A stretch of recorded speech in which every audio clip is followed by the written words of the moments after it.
کیسے شروع کریں؟ سب سے پہلے تو چاہیے کہ جو عام لوگ ہیں وہ اپنے سفر کا آغاز توبہ سے کریں، کیونکہ توبہ ایک ایسی چیز ہے، توبہ ایک ایسا عمل ہے کہ جب ہم رب کے حضور توبہ کرتے ہیں اس کے بعد ہمارے لیے ہر دروازہ کھل جاتا ہے۔ جب تک ہم توبہ نہیں کرتے ہمارے لیے کامیابی کا کوئی دروازہ نہیں کھلتا۔ عام لوگوں کی توبہ تو گناہوں سے ہوتی ہے، لیکن جو خاص لوگ ہوتے ہیں، جو خواص لوگ ہوتے ہیں، ان کی توبہ غفلت سے ہوتی ہے۔ یعنی کہ ایک عام شخص کہ جو اپنے رب کے حضور توبہ کرتا ہے وہ یہی کہتا ہے کہ میرے رب مجھ سے فلاں گناہ ہوا تو مجھے معاف فرما، اے میرے رب مجھ سے فلاں غلطی ہوئی مجھ سے معاف فرما۔ تو رب توبہ کرنے والے کو شدت سے پسند کرتا ہے، اور بزرگان دین فرماتے ہیں کہ اللہ تبارک و تعالیٰ کو تمہارا سب سے زیادہ جو پسندیدہ عمل ہے وہ توبہ کرنا ہے، کہ جب تم توبہ کرتے ہو تو تم لمحے میں ایک ایسے شخص کی صف میں آ کے کھڑے ہو جاتے ہو کہ جو تہجد گزار ہو، جس نے ساری زندگی عبادت اور ریاضت میں گزار دی ہو،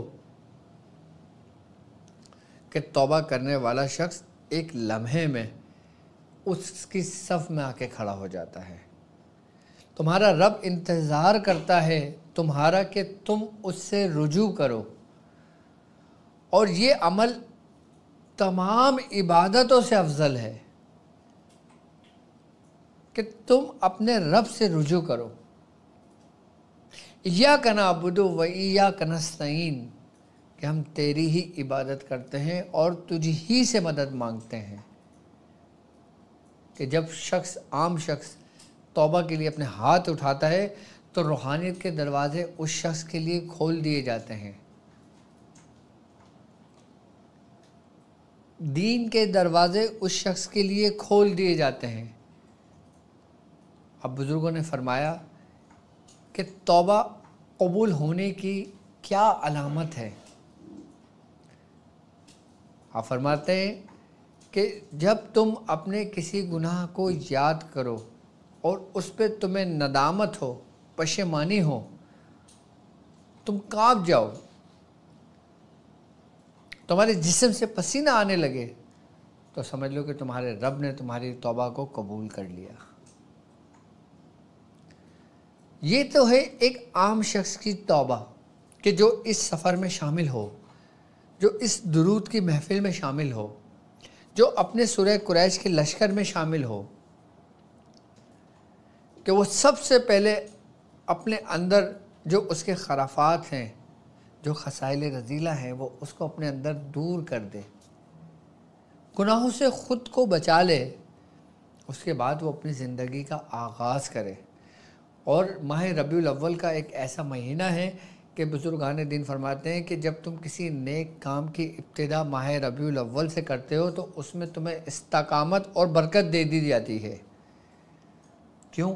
کیونکہ یہ وہ مہینہ ہے کہ جس پر ہم پر نعمتیں تمام کی گئی تھیں، اور جس پر نعمتیں تمام کر دی گئی تھیں تو وہ نعمتیں قیامت تک کے لیے موجود ہیں۔ ربیع الاول کا مہینہ نعمتوں کے نزول کا مہینہ ہے، تو کیوں ہم محروم رہیں؟ آج ہی ہم اپنے حالات اور اپنے معاملات اور اپنے اعمال کو درست کر کے رب کے حضور توبہ کریں، اس کے بعد اپنا سفر شروع کریں۔ یہ تو ہے ایک عام شخص کی توبہ۔ اب آتے ہیں جو خواص کی توبہ ہے، وہ توبہ کرے غفلت سے، یعنی کہ وہ لمحہ، وہ وقت کہ جو اس نے رب کی یاد کے بغیر گزارا، وہ اس کا خسارے میں گیا۔ سلوک کا رستہ ایک ایسا رستہ ہے کہ اس راستے کے بارے میں بزرگان دین فرماتے ہیں جو سالک ہوتا ہے اس کا ایک ایک لمحہ اگر اس کا غفلت میں گزرتا ہے تو وہ اپنی منزل سے 2 قدم پیچھے ہوتا چلا جاتا ہے۔ اس ہی لیے بزرگان دین فرماتے ہیں کہ تم اس وقت سے پناہ مانگو کہ جو وقت تمہارا غفلت میں گزرا، کہ جس وقت تم نے رب کو یاد نہ کیا۔ فرمایا کہ یہ مقام کیسے حاصل ہوگا؟ کہا ابتدائی وقت میں اپنی زبان کو اپنے رب کے ذکر سے تر کرو۔ جب ہم کسی چیز کی پریکٹس کرتے ہیں، ہم جیسے رب کا ذکر کرتے ہیں، لا الہ الا اللہ اللہ اللہ اللہ اللہ، جب ہم اس کی پریکٹس کرنے شروع کریں گے تو ایک کیفیت ہمارے وجود پہ ایسی طاری ہوتی ہے کہ اس کا پڑھنے کا اثر ہمارے قلب پر ہوتا ہے۔ جب اس کا اثر ہمارے قلب پر ہوتا ہے تو ہمارے قلب کی کیفیت بدلتی ہے۔ کیوں بزرگان دین فرماتے ہیں کہ تم 3125 مرتبہ ذکر کیا کرو، کہ تم 1100 مرتبہ ذکر کیا کرو، تم 2000 مرتبہ ذکر کیا کرو؟ اس لیے کہ تمہارے وجود کو عادت پڑے۔ اب ہم جب تکرار کرتے ہیں، ہم جب کسی چیز کا ذکر کرتے ہیں، ہم جب اپنے چلہ کشی پہ بیٹھتے ہیں، عبادت کرتے ہیں، اعمال پڑھتے ہیں، تو ہم جو پڑھ رہے ہوتے ہیں نا، ہمارا دماغ اس کو سن رہا ہوتا ہے۔ اب جب ہمارا دماغ ان لفظ کو سن رہا ہوتا ہے، اس اسم کو سن رہا ہوتا ہے، اس عبادت کو سن رہا ہوتا ہے، اس آیت کو سن رہا ہوتا ہے، تو وہ اسی طریقے سے ہمارے وجود کے اندر، ہمارے دماغ کے اندر نیورونز کنیکشن بننے شروع ہو جاتے ہیں۔ پھر ویسے ہی پیغامات ہمارے پورے وجود کو ملنے شروع ہو جاتے ہیں۔ تو سب سے پہلے اس کا اثر ہوتا ہے ہمارے دل پر۔ پھر جب ہم زبان سے ذکر مکمل کر لیتے ہیں، پھر ہم کس پر آتے ہیں؟ قلب پر۔ اچھا، قلب پہ خود نہیں آیا جاتا، ہم قصدن نہیں آ سکتے، ارادتاً نہیں آ سکتے۔ ہم جسے کہتے ہیں نا کہ پڑھنا تو ہمارا ارادہ ہے، لیکن بعض اوقات جب ہم پڑھتے پڑھتے ہماری ایک ایسی عادت ہو جاتی ہے، ہم ارادہ بھی نہیں کرتے لیکن ہماری زبان ذکر کر رہی ہوتی ہے۔ ایک وقت ایسا بھی آتا ہے، کبھی کبھار ایسا بھی آتا ہے کہ جب آپ 4-5 گھنٹے کی پڑھائی کرتے ہو، جب سو جاتے ہو تو آپ کی زبان چل رہی ہوتی ہے، آپ جب کہ سو رہے ہو، بے خبر سو رہے ہو، آپ کی زبان چل رہی ہے۔ یہ کیفیت بدلنے کا نام ہے۔ جب یہ کیفیت بدل کے ہمارے قلب کی طرف چلی جاتی ہے تو ہمارا قلب کے اندر سب سے پہلی چیز جو ہمارے اندر پیدا ہوتی ہے وہ ہوتی ہے نرم مزاجی کی، یعنی کہ حساس ہو جانا۔ جب ہم حساس کی طرف کیفیت ہماری چلی جاتی ہے، پھر آہستہ آہستہ آہستہ آہستہ ہمارا دل نم ہونے لگتا ہے۔ وہ دل جو گناہوں کی زیادتی کی وجہ سے سیاہ مائل ہو چکا تھا، پھر وہ اپنی اصلی حالت پہ لوٹنے لگتا ہے۔ دیکھو، ابتدا زبان سے ہی ہے، ہر چیز کی ابتدا ہے، اور جو کام ہمارا ابتدا ہو پھر اس کا آغاز جو ہوتا ہے، پھر اس کا انجام بھی ہوتا ہے، پھر اس کا اختتام بھی ہوتا ہے۔ جب ہم اس روحانی سفر میں آتے ہیں، جب ہم تکرار کر رہے ہوتے ہیں، کیوں کہتے ہیں کہ کوشش کرا کرو کہ تصور میں رہا کرو؟ پھر اس کے بعد جب ہم زبان سے جب ہمارے قلب کی طرف کا ہمارا سفر چلتا ہے تو پھر ہم کیا کرتے ہیں؟ ہم آنکھ بند کرتے ہیں، پھر ہم زبان سے ذکر نہیں کرتے، پھر زبان ہم تالو سے لگا لیتے ہیں، اور زبان ہم تالو سے لگا لیتے ہیں، اور پھر ہم اللہ اللہ اللہ کا ذکر کر رہے ہوتے ہیں۔ پھر اس پہ پریکٹس کرائی جاتی ہے۔ اب ہم جتنے بھی لمحہ ہمارا گزرتا ہے نا، وہ ہمارا غفلت میں نہیں ہوگا۔ غفلت میں کب ہوگا؟ کہ جب ہم پڑھائی چھوڑ دیں گے۔ غفلت میں کب ہوگا؟ جب ہم دین سے دور ہو جائیں گے۔ غفلت میں کب ہوگا؟ کہ جب ہم اس کے ذکر سے غافل ہو جائیں گے۔ غافل ہونا یہ سب سے زیادہ خطرناک بات ہے۔ اس لیے بزرگان دین فرماتے ہیں کہ سالک کو توبہ کرنا چاہیے غفلت سے، کہ اس کا جو وقت غفلت میں گزرا اس سے وہ توبہ کرے۔ اور یہ نہیں کہ اب ظاہر سی بات ہے، انسان ہے، اس کو بیوی بچے بھی پالنا ہے، اس کو کاروبار بھی کرنا ہے، اس کو آفس بھی جانا ہے، اس کو گھر بھی سنبھالنا ہے، گھر کا راشن بھی لانا ہے، سب کام کرنا ہے. اب یہ نہیں کہ وہ سب کچھ چھوڑ چھاڑ کے اپنے ایک کونے پہ جا کر بیٹھ جائے, سب ترک کر دے, نہیں, یہ بھی ہمارے دین میں منع ہے. کامل مرد مومن وہی ہے جو دونوں کو ساتھ ساتھ لے کے چلتا ہے, لیکن کسی کا غلبہ کسی پر نہیں ہوتا. اسی لیے بزرگان دین فرماتے ہیں کہ تم کوشش یہ کیا کرو کہ تصور میں رہا کرو. اسی لیے تو 3-3, 4-4, 5-5, 6-6 گھنٹے کی ریاضتیں کرائی جاتی ہیں, تاکہ ایک دفعہ تمہارا وجود بیدار ہو جائے, ایک دفعہ تمہارا مردہ دل بیدار ہو جائے. جب تمہارا مردہ دل بیدار بھی ہو گیا نا, پھر تم لاکھ دنیاوی کام کرتے رہو, کمپیوٹر پہ بیٹھے رہو, اپنے آفس کام کرتے رہو, پھر تمہارا کام چلتا رہے گا. یعنی کہ مشین آن ہو گئی ہے. اب یہ مشین آن ہو گئی, اب یہ آف نہیں ہونا. اس کو آف ہونا کب ہونا شروع ہوگا؟ کہ جیسے ہی موبائل کی بیٹری لو ہونے لگتی ہے, ہمیں پتہ لگ جاتا ہے, انڈیکیٹ کرنے لگتا ہے موبائل کہ اب اس کی بیٹری لو ہو رہی ہے, اب اس کو چارجنگ کی ضرورت ہے.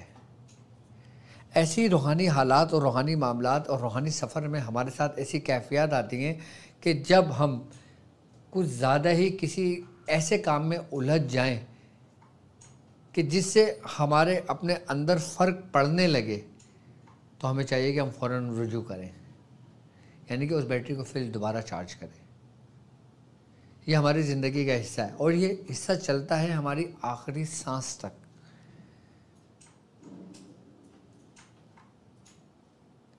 ہم نے جو سفر سمجھا ہے نا کہ یہ آسان ہے, آج میں روحانیت کے بارے میں تھوڑا سا بیان کرنا چاہ رہا ہوں آپ لوگوں سے. اس سفر کے بارے میں بات کرنا چاہ رہا ہوں آپ لوگوں سے. عملیات تو ہمارے چلتے رہیں گے, عملیات کے ٹاپک تو ہمارے ہوتے رہیں گے. ہمارا اصل مقصد عملیات نہیں ہے, وہ تو خیر ایک ایسا ہے, ضرورت کی چیزیں بتا دی, نہیں بتائی کوئی بات نہیں. اصل یہ ہے, اب میں مثال کے طور پہ اگر میں نے آپ کو سورہ قریش کا بھی عمل بتایا ہے, میں نے آپ کو سورہ مزمل شریف کا عمل بتایا ہے, اور آپ سے کہا ہے کہ آپ 120 مرتبہ سورہ مزمل شریف پڑھیں. اب جب آپ 120 مرتبہ سورہ مزمل پڑھیں گے نا, تو آپ کی توجہ, آپ کا ذہن, آپ کا ہر چیز اپنا آپ کو تیار کرتا ہے کہ بھائی فلاں ٹائم پہ تم نے سورہ مزمل شریف پڑھنی ہے. اور پھر تم فلاں ٹائم پہ جب پڑھنے بیٹھتے ہو تو تمہارے اندر ایک کیفیت بدلنے لگتی ہے. کیوں؟ کیونکہ آپ کے پورے باڈی کا وہ پیغام ملنا شروع ہو جاتا ہے. اسی لیے اللہ تبارک و تعالیٰ نے قرآن میں کہا ہے وَأَقِیمُوا الصَّلَاةَ, کہ اور نماز قائم کرو. یہ نہیں کہا کہ صرف نماز پڑھو, پڑھنا کمال نہیں ہے, اس پہ قائم رہنا کمال ہے, اس کو قائم کرنا کمال ہے. اب ایسا ہوتا ہے نا کہ کبھی ہم فجر کی پڑھ لیتے ہیں, ظہر کی نکل جاتی ہے, عصر کی پڑھ لیتے ہیں, مغرب کی نکل جاتی ہے, عشاء کی پڑھ لیتے ہیں, ظہر کی رہ جاتی ہے. ایسا ہوتا ہے نا. تو یہ نماز پڑھنا ہوا. ہمیں ایسے نماز پڑھنے کا حکم نہیں ہے, ہمیں نماز قائم کرنے کا حکم ہے کہ ہم نماز قائم کریں. اب نماز قائم کرنے کے لیے ہم نے اپنے آپ کو تیار کرنا ہے. اچھی بات ہے, کوشش یہ کریں کہ جتنا آسانی ہو اتنا کر لیں, لیکن آہستہ آہستہ آہستہ جب ہم اپنے وجود کو تیار کر لیتے ہیں, اس کے بعد پھر ہر کام ہمارے لیے آسان کر دیا جاتا ہے. بزرگان دین فرماتے ہیں کہ اگر سلوک کو دیکھا جائے, اگر سلوک کے 99 درجے کیے جائیں تو 50% یعنی کہ روحانیت کا آدھا سفر تمہارا اس وقت طے ہو جاتا ہے کہ جب تمہارا اخلاق سب سے اچھا ہو جاتا ہے. اس کا کیا مطلب ہوا؟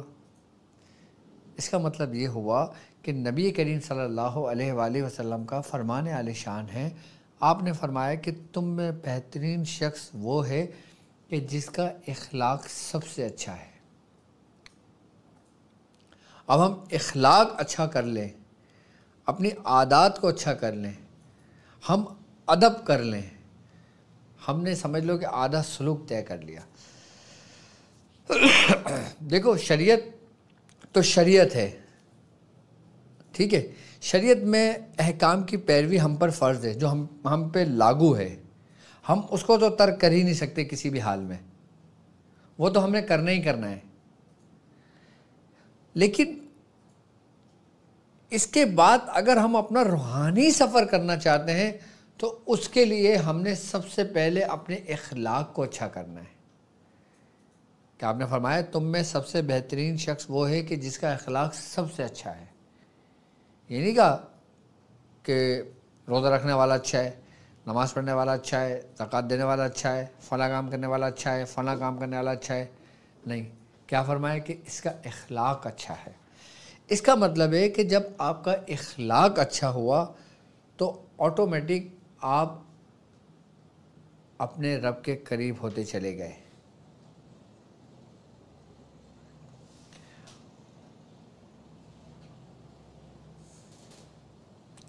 اور جب آپ کا اخلاق اچھا ہوگا تو ہر شخص آپ کے قریب ہوگا.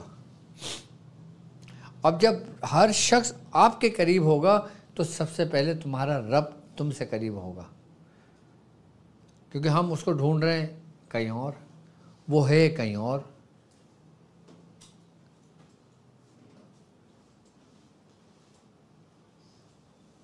اب ذرا سی کوئی بات آپ کی مرضی کے، آپ کے مزاج کے خلاف کوئی بات ہو جائے، سارے اخلاق پتہ چل جاتے ہیں کہ بندے کے اخلاق کیا ہے. بزرگان نے فرماتے ہیں نا کہ اگر تم کسی بندے کو پرکھنا چاہو تو اس کا امتحان لے لو، تم یہ دیکھو کہ اس کا اخلاق کیسا ہے. اگر وہ اس امتحان میں کامیاب ہوا تو تم اس سے دوستی کرنا، ورنہ اس کو ترک کر دینا.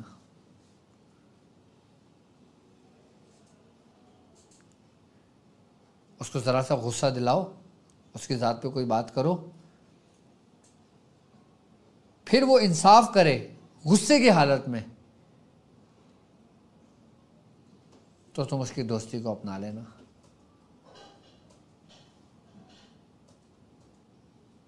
نہیں تو اس کو چھوڑ دینا. اخلاق اچھا ہونا تمہارے اندر ایمان ہونے کی نشانی ہے. جب اخلاق اچھا ہوتا ہے آپ کا تو آپ میں خود بخود ادب ہو جاتا ہے، ادب آ جاتا ہے. کیونکہ جب ہم کسی سے محبت کرتے ہیں نا تو ہم اس کا ادب کرتے ہیں، اور جب ہم ادب کرتے ہیں نا تو ہم اخلاق کی وجہ سے کرتے ہیں کہ ہمیں تعلیمات دی گئی، ہماری تربیت میں اخلاق ہے، ہماری تربیت میں ادب ہے، ہماری تربیت میں محبت ہے. تو جو لوگ اس طریقے سے سفر میں شامل ہیں وہ ان باتوں کو تھوڑا سوچیں، سمجھیں، اس پہ عمل کریں اور اپنا سفر جاری رکھیں.